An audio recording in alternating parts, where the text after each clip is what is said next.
इसको इंसाफ मिलेगा सब। अच्छा, अब जवाब दूं? हाँ कीजिए। मैं इसीलिए आप की तरफ सबसे पहले आपने रेवलेशन और स्क्रिप्चर्स की बात की, इस पे मैं बात कर सकता हूं लेकिन आज नहीं करूंगा चूंकि वक्त कम है, कभी और इस पे डिस्कस करेंगे। मैं तैयार हूं उस पे भी बात करने के लिए। ये अभी से राउंड 2 की भूमिका तय हो रही है। Does God exist round 2। चूंकि आज गॉड के एग्जिस्टेंस पे बात है तो मैं उसी के रिलेटेड जो है आपके सवालात को एंटरटेन भी करूंगा और मैं भी पूछूंगा। आपने कहा कि आपने साबित ही नहीं किया, जबकि आर्ग्यूमेंट ऑफ कॉन्टिजेंसी बुनियादी आर्ग्यूमेंट है। आप मुझे कॉन्टिजेंसी का मतलब बताइए, आपका मतलब क्या कॉन्टिजेंसी? कॉन्टिजेंसी का मतलब यह हुआ कि हर वो वजूद जो किसी भी चीज का पाबंद है, हर वो वजूद या हर वो चीज जो अपने एग्जिस्टेंस में किसी भी चीज के पाबंद है और उससे बाउंड है, उसको उसकी जरूरत है, उस पर डिपेंड करती है, तो जाहिर सी बात है कि उसका कोई ना कोई कॉज होता है। ये तो अक्ल की बात है।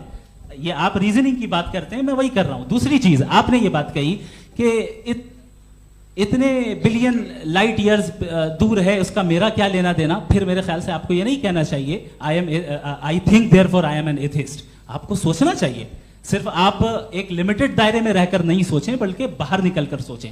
आपने तीसरा सवाल किया, आपने 2-3 सवाल एक साथ। ऐसी बातें ना कीजिए, कुछ लोगों को इतराज हो जाएगा आप पे कि आप कुछ भी सोचिए। ये इजाजत आपको है नहीं, मुझे है।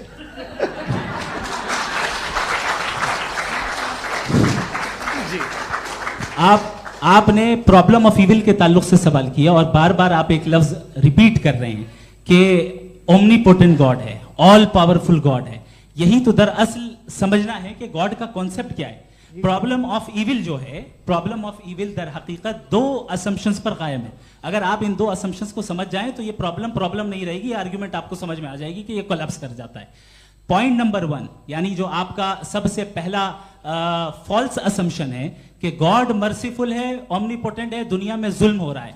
लेकिन आपको यह समझना चाहिए कि हमारे वर्ल्ड व्यू के मुताबिक गॉड सिर्फ ओमनीपोटेंट और सिर्फ मर्सीफुल नहीं है, बल्कि वो ऑल वाइज भी है और वो ऑल नोइंग भी है। उसके हर काम के पीछे हिकमत और विजडम है। ये कोई जरूरी नहीं है कि वो हिकमत और विजडम आपको समझ में आए या मुझे समझ में आए। अगर आप जो समझ रहे हैं उसके मुताबिक आप फैसला कर रहे हैं, ये लिमिटेड पर्सपेक्टिव से आर्ग्यूमेंट है। और इस चीज को हम अपनी दुनिया में, अपने लाइफ में, डेली लाइफ में इस प्रिंसिपल को एक्सेप्ट करते हैं। हम जब किसी डॉक्टर के पास जाते हैं, डॉक्टर के पास जाकर वो अगर उसने हमें कोई दवाई दी है तो हम ये तो नहीं कहते कि जब तक आपके पास जितना नॉलेज और जितना विजडम नहीं है, आपने क्यों ये दवाई दी है, तब तक हम इस चीज को एक्सेप्ट नहीं करेंगे।